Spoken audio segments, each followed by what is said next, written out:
ప్రైజ్లోనండి. ఎలా ఉన్నారు? బాగున్నారా? ఇదేమో దేవుని వాగ్దానం చూస్తున్నామా? రండి.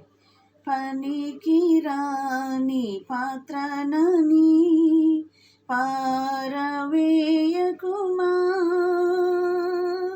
పొంగి పొరలి పాత్రగా నన్ను నింపుమా. సువార్తలోని పాత్రలన్నీ శ్రీయేసుని పొగడుచుండా, సాక్షిగా నుండ పాత్రగా చేసి సరిచేతో నింపుమయ్యా, సత్యముతో నింపుమయ్యా. కుమ్మరి ఓ కుమ్మరి, జగతు భక్తిదారి, చిగట మన్నైన నా వంక చల్లగా చూడుమయ్యా. రండి, ఈ దినం వాగ్దానం సామెతలు 2వ అధ్యాయము 5వ వచనం చూసుకుందాం. రండి.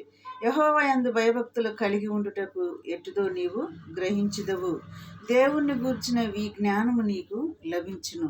ఆయన యందు భయభక్తులు కలిగి మనం ఉంటే ఆయన జ్ఞానము ఎలాగ మనకు నేర్పించాలో ఆయన నేర్పిస్తాడండి. నాకు నేర్పించాడు ఆయన. మరి యెహోవాయే జ్ఞానం ఇచ్చేవాడు, తెలివియు వివేచనయు ఆయన నోట నుండి బయలుదేరుతున్నాయి. ఈ దినం వాగ్దానం అండి.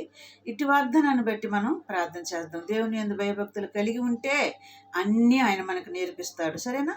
ఈ దినం ప్రార్థన చేసుకుందాం. కళ్ళు మూసుకోండి. స్తోత్రములు తండ్రి నాయన. ప్రభా, ఇట్టి జ్ఞానం మాకు దయచే తండ్రి నాయన. అయా, నీవు ఇచ్చిన జ్ఞానాన్ని బట్టి మేము నడుచుకోవటానికి, దేవా నీ యందు భయభక్తులు కలిగి నడుచుకోవటానికి నీ కృప దయచేయమని నాయన, ఈ వాగ్దానాన్ని చూసే ప్రతి ఒక్క బిడ్డను కూడా నువ్వు దర్శించి సహాయం చేయమని నజరేయుడైన యేసుక్రీస్తు నామములో నేను అడిగి వేడుకొంచున్నాము తండ్రి. Amen, amen, amen. God bless you.